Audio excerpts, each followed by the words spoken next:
moral booster for women and men of the Nigeria police force as the federal government announces a rise in their salary thanks to the agitations of the EndSARS protests.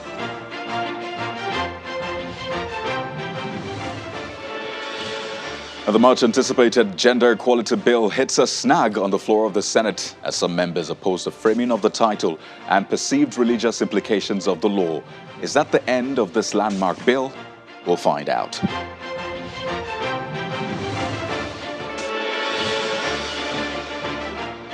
Hello and welcome to Politics Today, coming to you live from Channels Television's global headquarters here in Lagos, Nigeria. I'm Kayode Okikiolu, and tonight we continue with our countdown.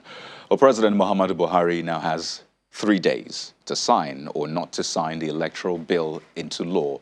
That's after the National Assembly transmitted it to him on November the 19th, 2021. Well, the Nigerian Constitution requires that President Buhari signs any bill transmitted to him within 30 days. And as we inch closer to the deadline, there is growing anticipation and even anxiety as to what the president's decision will be.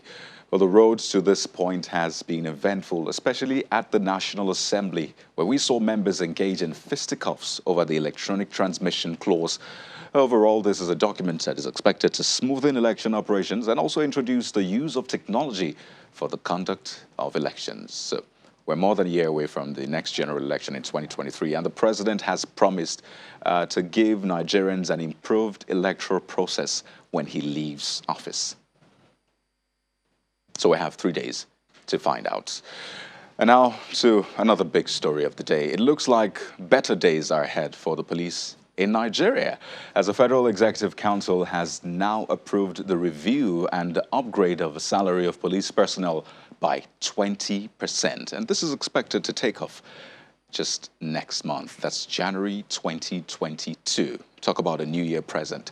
Well, this cheery news was announced by the Minister of Police Affairs, Megari Dinyadi, after today's FEC meeting, which was chaired by President Muhammadu Buhari at the newly renovated council chambers. Perhaps a way to launch the chamber. Well, the minister says the review is in response to demands made by EndSARS protesters last year for government to improve welfare for police officers.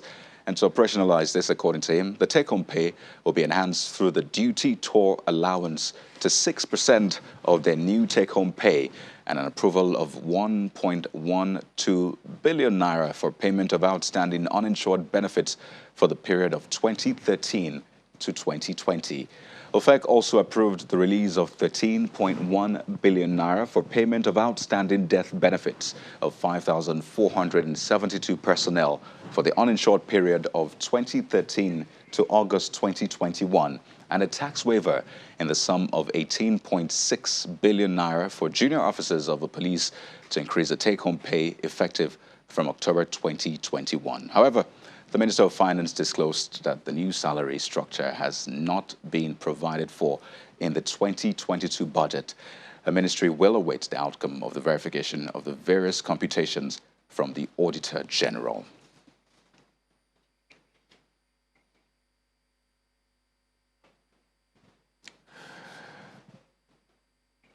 So, we keep our fingers crossed. Now to one of the big stories of the day. Yes, I mean, there's a review for the salary of police personnel in the country. And that's, of course, going to have an effect on the overall security in the country. And the state of security just generally in the country, and especially in the northern region of the country, has been hugging the headlines of late. And we've had, residents of the northern region, we've had prominent leaders calling on the government to secure the north following the spate of attacks and killings there, to today's statement by the Minister of Information and Culture. So Mr. Lai Mohammed earlier today tackled some leaders who were criticizing President Buhari's administration over security challenges in Nigeria, saying it is untrue, fallacious, and smacks of dirty politicking to say the president has nothing more to offer. At a press briefing in Abuja, Mr. Lai Mohammed says the use of incendiary and insulting words, especially by leaders, can only overheat the polity and heighten tension. Well, according to him, the current administration under President Buhari has been able to decimate the Boko Haram insurgents to a level where they now operate within the confines of their hideouts. The polity has recently been awash with heightened commentary on the security situation in the country.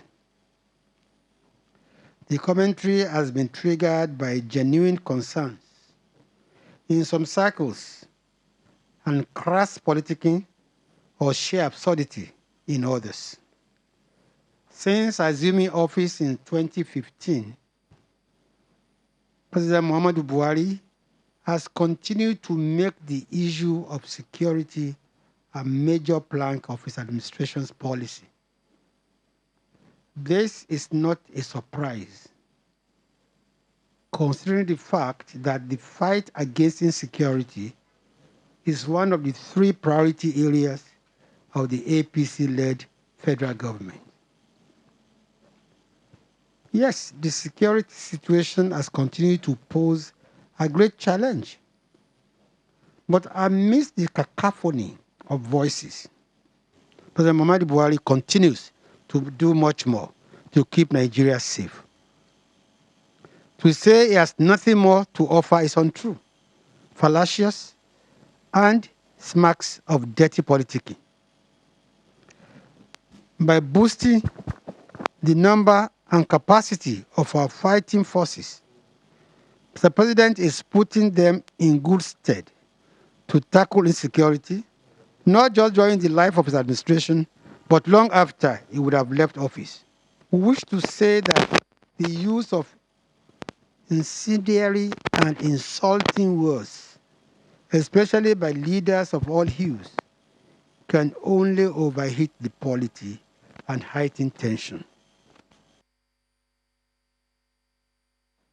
So that's the Minister of Information. Well, he was asked if he was referring specifically to a certain leader or certain leaders, and he said that, well, name calling would not help at this time. But we've heard comments made by former President Olusegun Obasanjo, for example, regarding the security situation in Nigeria. Even former Vice President Atiku Abubakar has spoken about the security situation in the north. So these comments have come up, and even residents of those areas have come out to speak. So what exactly is playing out here? What is the true situation? And where are those areas we need to improve upon? We were joined this evening on the program by Honorable Abubakar Ahmed, who is a member House Committee on Defense, is an APC member of the House from Gombe State. He joins us live from our Abuja studio. Honorable Abubakar Ahmed, thank you for joining us on the program tonight. Well, let me just begin by referring to a meeting which governors of the northeastern region, the sub-region, held yesterday. And, you know, there was a communique that was released, and part of that communique spoke about the insecurity in that sub-region, particularly where we have Borno, Gombe, and other states, says that kidnapping and farmer-herder clashes, amongst others, are worrisome in the sub-region. So that was coming from the leaders, the governors of the sub-region, essentially. And now, juxtaposing that with what the Minister of Information has said, how does that resonate with you, really? Let's begin with that. Well, you see, actually, when you talk about this issue of insecurity that is bedeviling us, the banditry, I mean, one has to be astonished, despite the effort of the government, and yet you cannot see result. It is really quite worrisome that the so-say-it chief executives, chief security officers of our confederating unit, that's the state, are lamenting. The whole of them in the northeast geopolitical reason gathered together to issue out such a communique. I think the issue is really, really, really disturbing. To say it is even disturbing is an understatement. But let it be, assuming but without really conceding, there are problems. Just supporting it to answer your question with what the Minister of Information has said can be in this perspective, that the government has tried, pursuant to Section 14 of the Constitution, you know, subsection 2A, which is the fundamental responsibility of the government, B, to provide security is the fundamental. When you look at the fundamental, this objective of and derivative of state policy. Now, go to section B and C. It calls for the citizenry participation. How we, you and the listeners, viewers, how are we actually contributing to the government? Are we really pursuing our constitutional responsibility as enshrined in that section? Look at this government from a section. This is the government that has done enough despite the challenges. Increase salary, pay the minimum wage. Just recently, the news reviewer just said, even today, the Minister of Finance said the whole police salary has been reviewed and overhauled. Earlier on, the military salaries were also overhauled. Then what went wrong? Are we trying to allude to what we call administrative stupidity? The president has issued out an order. The constitution has set it out. The executive wants to carry out. The head of the agencies. Doesn't mean that along the line, some people who are executing it demonstrated what we can call administrative stupidity that is landing us in trying to solve problem. You create another problem you don't know. I think it is high time that we really have a rethink to the whole this security. The government actually has tried its best. It's decimated the Boko Haram, even the bandit. But look at what is happening. When we now juxtapose this to the issue of administrative stupidity, like I call it, you can use any nomenclature to define it. But look at the scenario. Let me give just a 1-minute scenario of, we call it a Fall Heroes Factory. There is a factory in one country I wouldn't mention. They inherited Ford, a company from Ford that is manufacturing tires. Well-equipped, brand new. It was handed over as a donation by the American government. This is a true life story given to a specific country. Then they were being operating for the last 6 months. They discovered that all the tires being produced by this factory are just after running a few kilometers, they get busted. They got worried. And this factory too is a source of revenue to the state. Now, they gathered their ministerial council meeting. At the end of the day, they detailed one engineer to really find out what is the scenario. This engineer came to the factory from administrative level, highest to the lowest, go to production line. He did all he could. He couldn't unravel the situation. Why are the tires being busted after running a few kilometers? Production line, everything was okay. He even invited the engineer that set up the factory from America that handed over to them, US. They still couldn't find anything. Now, while he was sitting in the laboratory, he saw on the wall, they call it wall heroes of the factory. And he now noticed that a particular engineer, a production engineer, has remained on top of the echelon for the past 6 months. Coincidentally, when the tires started busting. So he smelled rat. The end of the story is that this man now, called the engineer, asked him, why are you on top of the ladder that you are always best for the last 6 months? You are on monthly basis, you are topping. He said, yes. I have, in the production, I have made the company to generate more money. I saved more rubles, and the state made I saved millions of tons of wires. Right. And it goes in fetching a lot of money to the state. So I'm being rewarded for my that ingenuity. Now he asked him, how did you achieve it? Look at where the stupidity comes in. The man says, on the production line, there are wires that you put for the tires. Now he reduced the quantity. Well, so the production, nothing intact. So what I'm trying to allude here is that at the end, that's what is causing the tire to burst. And I attribute it psychologically to an administrative stupidity.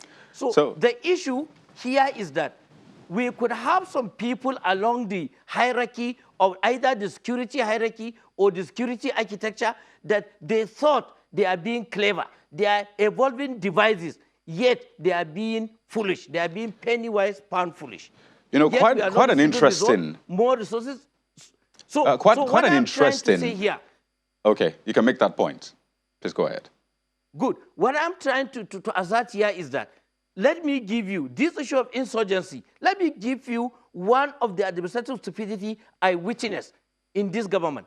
Sometimes back, last year or so, the government closes our border. This closeness of the border has really taken so hard on our neighbors. All the French coffin, it is Benin Republic, look at the turnover, they depend on Nigeria. So this thing tail hard on them. Now we open our border. It is payback time. There is this illusion that their citizens, even their government, are trying to punish Nigeria and Nigerian people for that they feel we have offended them.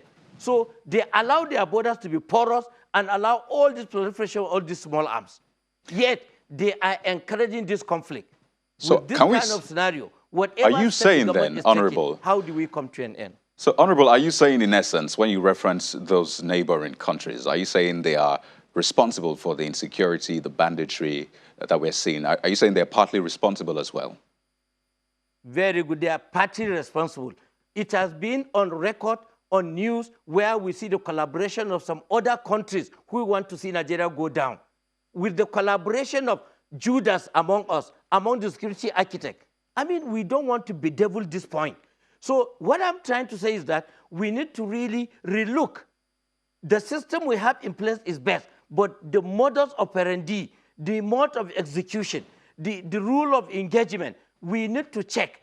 If we need to bring new people with new ideas, we have to check, look, and continue, because you can't tell me with all the effort being put for... Let me give you another thing. Look at the Super Tucano. It was bought with a caveat condition that it must be used to fight only terrorists. The National Assembly, both reps and Senate chamber, we have issued a proclamation. We have advised the government to declare this bandit or whoever in the name of Farmer Hada that is killing, maiming people as terrorists, so that by so doing, you have the legal framework to deploy the Super Tucano to eliminate them. But the government is not yet done because somebody is there misadvising the government. That is administrative stupidity. About this your expression, the administrative stupidity which you've alluded to. Now come to this issue. Just a moment, Honorable, pardon me. State has called for the declaration of state and emergency. By the time that a state of emergency is executed, our military people will have a kind of a leverage and a legal framework to engage these people, take them to their doorstep and kill them. But without such proclamation, if such an act is done, the human right will be there, and that Nigeria has violated their right. So, Honorable, quite a number of issues you have brought up here, and I doubt we'll be able to deal with them before we wrap up the conversation. But let me just ask you this first. When you alluded, when you said that neighboring countries are partly responsible for insecurity, are you saying that from a point of view of intelligence, by the virtue of the fact that you're a member of the Committee on Defense, or how exactly did you come to that conclusion? Well, by intelligence report. And I can't say I can share my source on air, but I'm talking on good authority that there has been this connivance inside and outside Nigeria with our neighboring countries. Some people, for some reasons, which can be attributed to political, because they hate the government or because they were defeated, they don't want to see the people that got succeeded or got elected to be successful. They want to prove they have a point. There are those people who corruption that they have been stealing our money and the corruption is fighting back. I don't know how you can put it, but the whole scenario is there. A lot of people thought if they could prevent the government from pursuing corruption, from doing that, they could achieve and have a field day. So all these factors are in effect. Coupled with our individual, we citizens, why are we covering the bandit? Common Kaduna, Abuja Road. Look at one town that has been so notorious for even collecting ransom. Why can't that city be maimed away? Zaki Biam at a point was maimed. Why can't we remove this city? The bandit and everything are hiding there. Why can't the government come up and then, one man perish, save the nation? Honorable, I'm not So sure I get you a lot correct. of Are you people, saying they are that hiding the a whole bandits, they are city, with us, and that is are what you is saying a happening. whole city be bombarded just to fish out some of these bandits? No, Is that what you're saying? it's a village called Rijana and some other, and all the bandits are surrounding it along Kaduna Abuja Road. But you know that there will be collateral damage, right? Are you considering that as well? That's what I'm telling you. With the proper proclamation by the instrumentality of the law, the government can even maim a city if they are causing mayhem. But without declaring them as terrorists, without declaring state of emergency, then your hands are tied.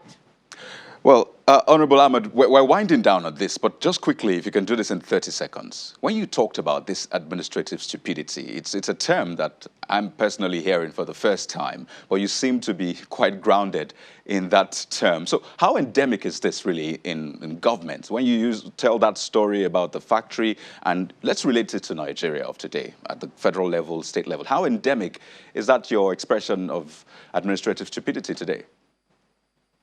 Just to tell you that the civil servant need to be retrained. Till today, you can find a civil servant, a director that is not computer literate. The only use he has for his smartphone is only to receive call, make call, and to the highest to read messages. I know them, occupying offices. Why can't we retrain them? Why can't we be in tandem with reality? So they are so conservative. Well, Honorable Ahmed, this is certainly a very interesting conversation, especially because, I mean, it has taken on different dimensions. And I'd like to thank you so much for at least shedding some light into your perspectives on this. Honorable Abubakar Ahmed is member House Committee on Defense, also an APC member of the House of Representatives from Gombe State. He joined us from Abuja studio. Thank you so much for your thoughts on the program. Thank you very much. Thank you. Well, we have another side to this insecurity discussion. But just before then, let's bring you our political roundup.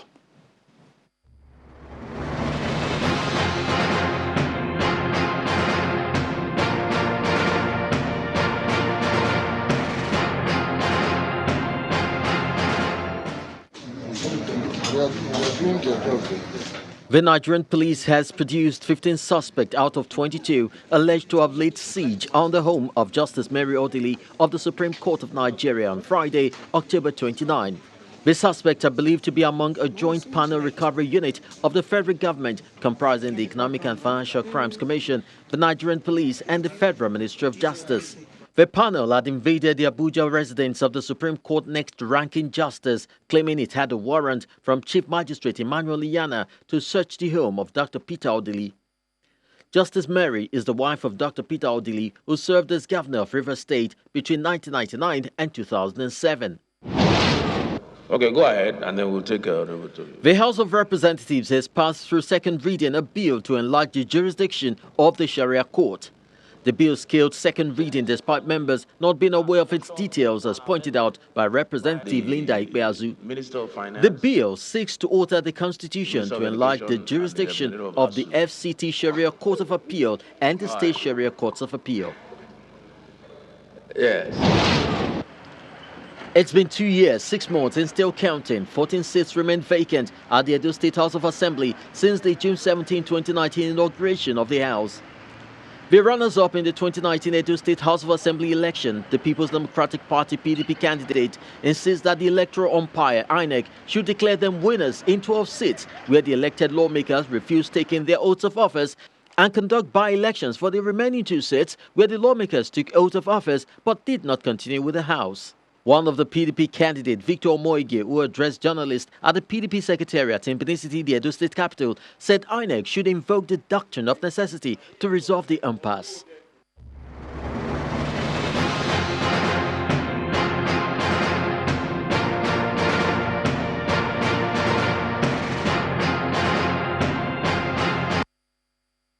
So as I said earlier, we will continue with our discussion on the security situation generally in Nigeria, but particularly in the northern region, with the focus on the northeastern sub-region where we have Borno.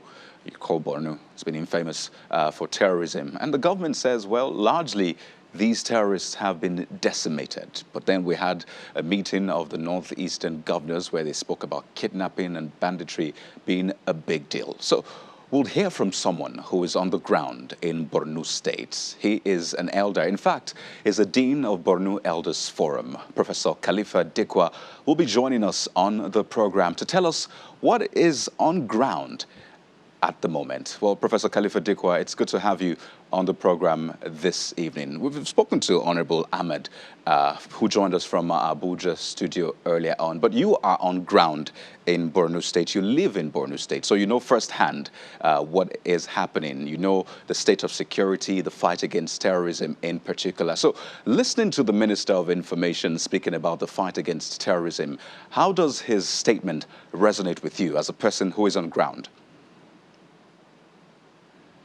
Good evening, Coyote and the Nigerian audience. Actually, you know, at the Northeast, that the insurgency of a thing that some of us had predicted long before it happened, long before, because of the access I personally had to the classified document in the 80s, early 80s. And therefore, it is true that the insurgency, the original one, had been defeated technically, but ideology cannot be defeated by weapons. And therefore, it had to follow the same rule, the same route, in order to pull down the ideology that had been inculcated in them through certain countries that were not suspected of allowing other intelligences from other places to infiltrate and create intolerance even within a particular religion and between two religions, as the case. So imagine if it were religion, as they say. Somalia had just one language and one religion, Islam. And Somalia is vertically just like Libya, completely Somalized. And again, I said Northeast had been there, we predicted it, and now it is getting down because why? Coyote should be able to ask why that the system had refused to use technology all the way, why the system had refused to recruit and train retrain troops by inviting or engaging those who were experts in unconventional warfare, that is the guerrilla warfare. We could help them, get them from other equally embattled countries like Iraq, Somalia, Afghanistan, and so on. And therefore, the system, the real bad egg is actually within the system. They are closer to the corridors, and some of them are inside the corridors because they are always met outside during their own trip outside. They meet them in their lodges and so on, and sometimes harass them into defending the devil's advocate, into attacking, asking people to attack the, for instance, the information minister or the attorney general, as the case may be. It is about pulling down Nigeria as a whole, starting from the northeast, which is strategically located to link up Nigeria to East Africa, right up to Sudan, Kenya, Djibouti, and so on. And therefore, within it, Borno State is the only state that's linked to 4 other countries in the Lake Chad region, Niger, Cameroon, Chad, and then, by the way, it can continue up to that one. And therefore, Nigeria was meant to be Somalized right from the independence days. This is a brief. I'm just giving the backup that what they had for Nigeria in order to put it on the defensive for its role for security purposes anywhere, and that Nigeria leads other countries to get peace. And therefore, it is aimed at putting Nigeria on the defensive so that nothing happens in terms of common currency, in terms of trading within the continent. Yes. You know, Prof, It's quite interesting, the vista you just opened up, rather. You went way back in time. I mean, you talked about some classified information. You've also referenced a lack of use of technology, retraining, recruitment. Honorable Ahmed put this at administrative stupidity, he called it. But you have opened up another vista, and this is something we'll need to explore to get the benefit of your knowledge and insight on the program this morning. But we'll need to go on a break, Prof. And when we return, we'll take on some of these issues, as well as, I mean, how many groups are terrorizing the region right now? What is being done? The NSA made some declarations recently, and I wonder what you think about that as well. So please stay with us. You're welcome back to the program. We still have with us Professor Khalifa Dikwa, who's the Dean, Borno Elders Forum. He joins us from our Maiduguri studio. Prof, thank you so much for staying with us. So there are three issues I really want us to deal with tonight before we wind down on the conversation. And it touches on terrorism, which you have started to talk about. Then the radicalization component, which I mean, people have said is quite important to winning this war. And then the fate of IDPs, who are casualties of this, fight against terrorism and the rest. So let me start from where you ended. And you seem to be saying that, this terrorism has shape-shifted, sort of, which is why the government will say, well, we have decimated Boko Haram to a large extent. But it would seem as though it's this hydra-headed snake that once you cut one off, another one springs up. So as it is right now, how many terrorist groups are threatening your state and by extension the sub-region? Great. Thank you, Kaido, for this great question. Actually, I'm the Dean of Borno Concerned Citizens. The elders are different. You see that I predicted, those who have been following me on social media, particularly Facebook, knew that this insurgency was going to take different forms, including banditry, kidnapping, and so on. And those who are the foot soldiers here actually had their own way, because of at that time when the 2015 came, with the change agents and so on were left at the gate. Therefore, the gate crashed and took over the driving, the steering, and continued to sabotage the system within the system. And therefore, this security of a thing, it was meant. Imagine, Kayode, a country, call it, unless they are doing diplomacy, or I don't know how big Nigeria is thinking. Why is it that Nigeria cannot name and shame the individuals and countries behind the insecurity issues that we had? We had a country, we had a country. We had the foot soldiers who are handsomely paid in order to pull down Nigeria. A particular country from Europe feels that Nigeria is an existential threat to its survival as a country in Europe. And therefore, imagine Nigeria itself has only 14 trillion naira of a thing. But if you convert $500 billion every year, that country receives, is amounts to over 300 trillion naira. And therefore, 1 billion or 1 trillion is just nothing to dole out in order to destabilize the country. And they always infiltrate during democracy. In democracy, all the nonsensical things are smuggled into the system. They go to the National Assembly, asking them to make new laws, as if Nigeria had no laws in the past. Look at the gymnastics they play of second reading, third reading, and so on. But Prof, again, technology that I earlier referred. Right. Why that? And then why selling public property in order to take away the sense of patriotism in the people? How can your parents and so on, pay for everything right from your primary education up to university, and then they expect you to be patriotic? What has the government done? Why is it that a few people who are blocking the power system prove to be above the law, and nobody is talking to them? Why? Pardon me for butting in. So many things are there because we have, yes, Kayode. Because of our time. And you will get it right. Right. Yes, my dear. Pardon me, because of our time, I don't even think we can touch on all the points. But, you know, when you talked about smuggling things in democracy, for some, it will sound as though you're saying you maybe prefer the military regime to democracy. But perhaps that will take on another time. But let's talk about these Not the two military issues. regime. Okay, so what would you prefer to democracy Not then? the military, the discipline of the military. I refer the discipline. But then in a democracy, right? Yes. Oh, okay. So let's see if we can So touch on... it is only in a democracy that devil advocacy is being defended. Those who attack their own country are pitching their tent with outsiders in order to pull the country down. Yet they have rights over others.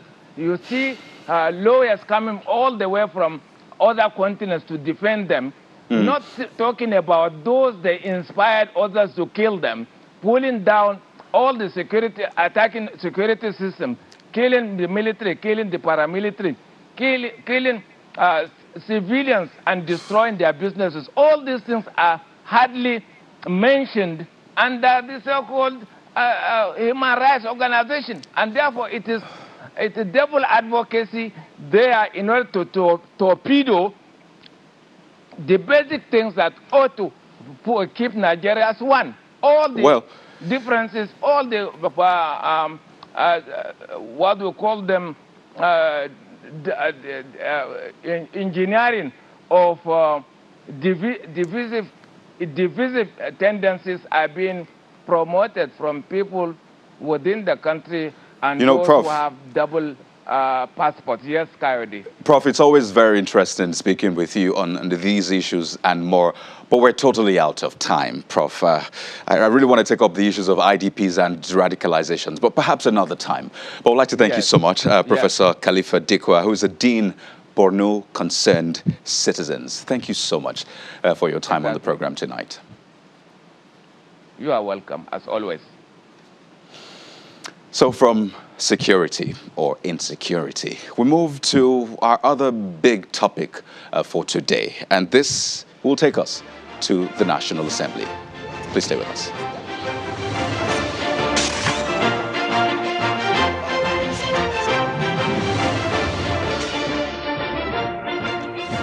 So our next topic is a big one, and you may have seen that already. And it's one that touches the very roots of our society, gender. So earlier today at the Senate, the Gender Equality Bill was tabled for second reading, with the sponsor, Senator Abiodun Olujimi, stating that the bill seeks to eliminate discrimination against women and physically challenged members of society. Now, this, by the way, is one of the most anticipated bills in the National Assembly, as it is expected to have direct impact on the lives of more than half of the population who are women and physically challenged. But the bill suffered a setback, as Senator Olujimi was advised to step it down for further consultations with senators who have reservations about the bill.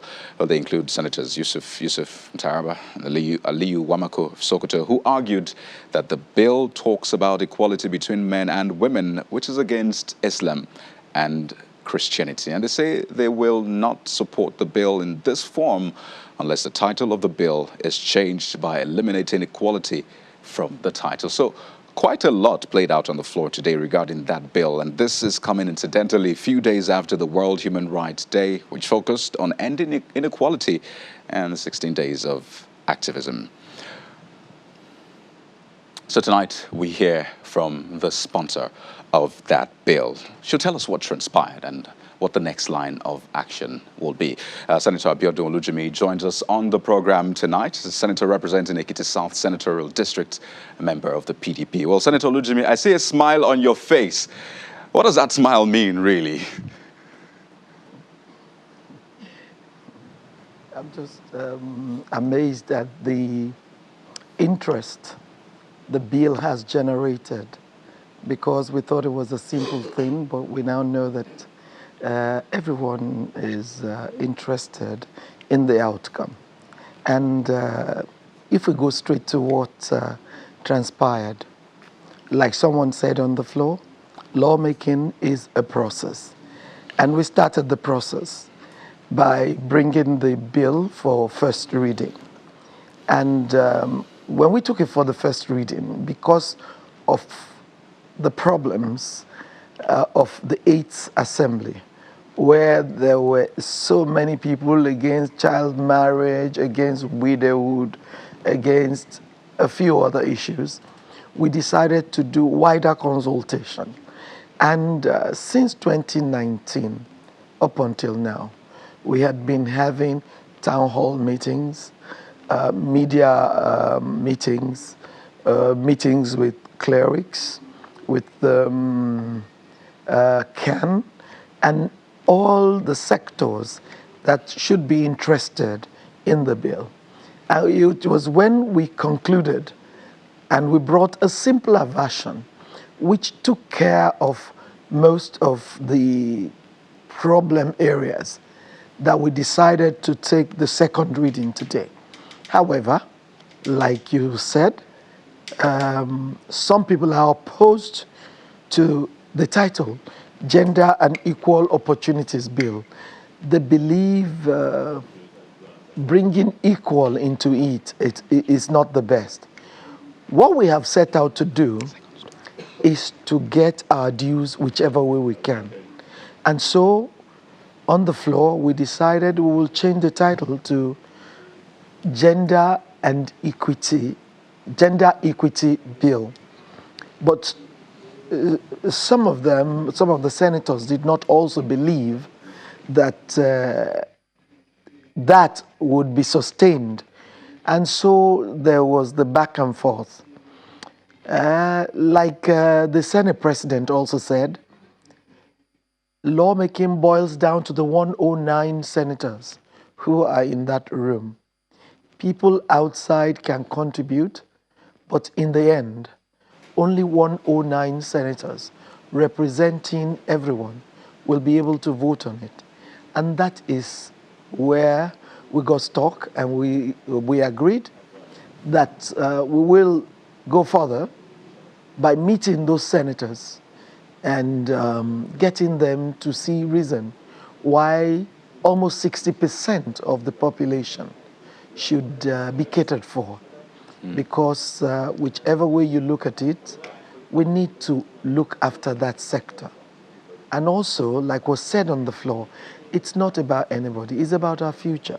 It's about our children, it's about what we want Nigeria to be. Nigeria is signatory to most of these conventions, the CEDAW, the Beijing Declaration. Nigeria was a signatory to every one of them. Domesticating them has become a huge impossibility, which I believe will be broken this time around, because the insistence was not as bad as it was in the 8th Assembly.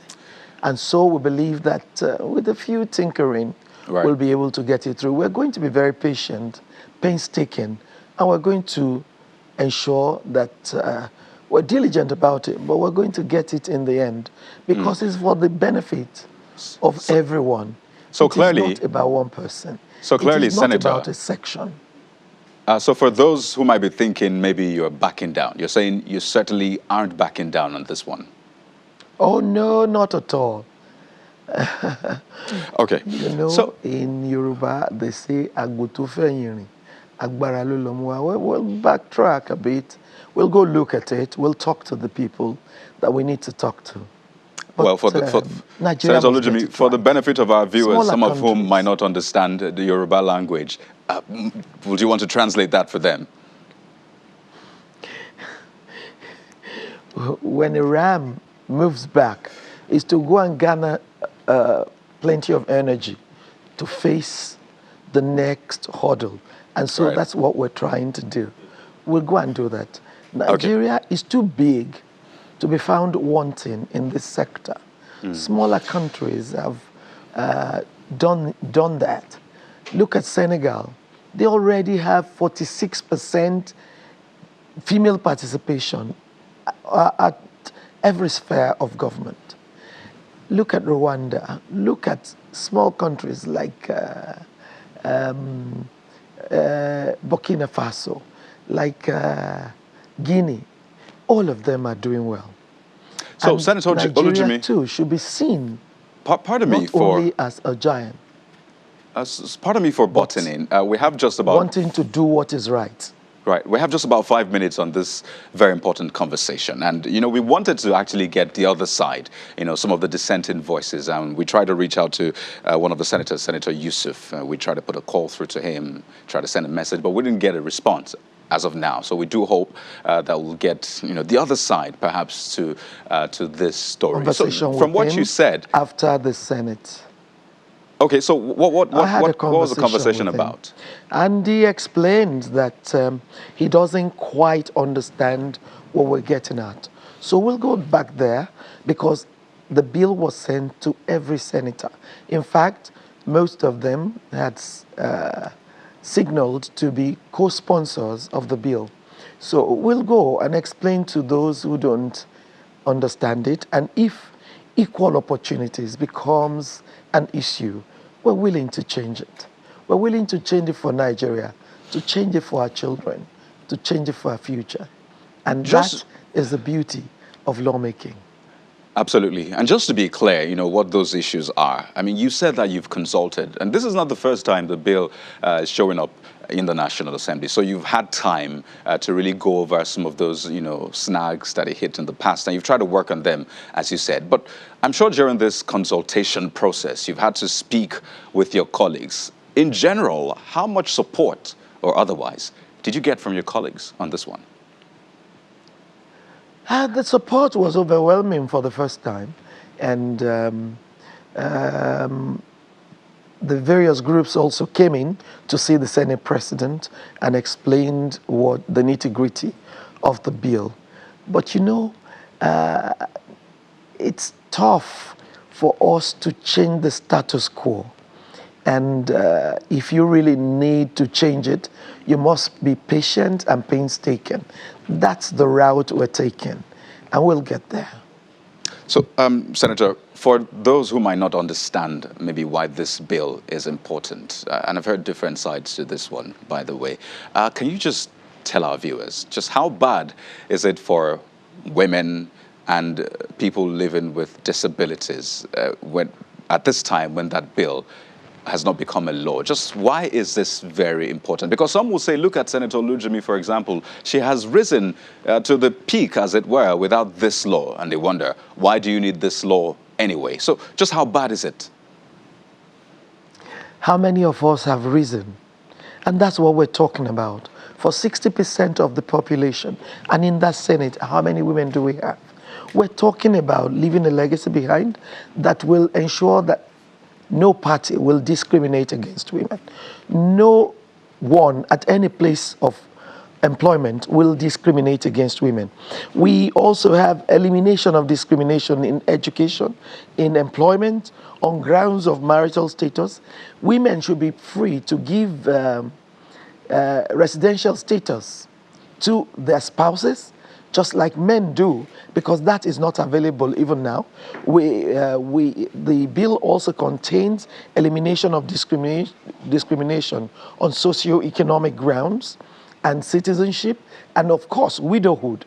The bill is an all-encompassing thing that will give every woman, everybody living with disability, an opportunity to be themselves wherever they work. It also stipulates that a pregnant woman will not lose employment just because she's pregnant. Whether you like it or not, that's what happens in many places of employment today. You find a lady gets pregnant and she's taken out because the job must go on. And getting pregnant is part of our existence. So this bill will be able to put that, situate that properly. Also, you have our young girls, they have done well, they are in employment. They cannot grow like the men. They will have equal opportunities.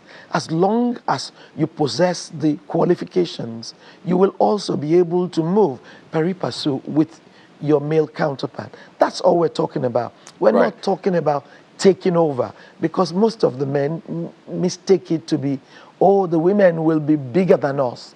Well, The Senator, women will now be equal to us. let me see if I But can that sneak is this not in the situation. before we wrap up in about 30 seconds. You know, some of the objections spoke to the religious angle, saying that this might be against what Christianity, Islam, and what the books actually say. Do you agree with that? If you can do that in 30 seconds. I do not. The reason being that we got clerics together on this bill, and they have worked for almost 1 year to put it where it is.